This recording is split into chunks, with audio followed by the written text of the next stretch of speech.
Il viaggio del TG2 fra i quotidiani e le agenzie di stampa al tempo del coronavirus. Daniele Rotondo è andato nella redazione di Leggo.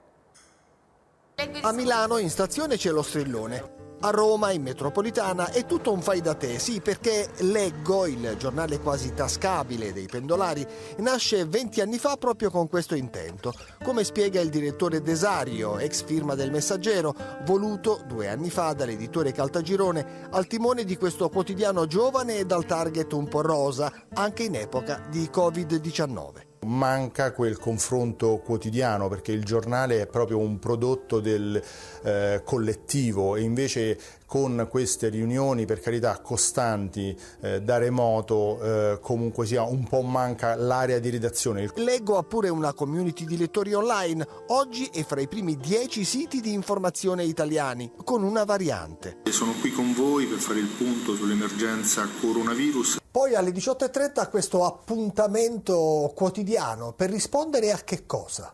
Le domande della vita reale, i problemi quelli semplici, chi vuole vedere la fidanzata, chi non sa come andare a trovare la madre che vive in un'altra regione. Un modo per stare ancora più vicini ai nostri lettori in un momento in cui dobbiamo stare lontani. Presentata oggi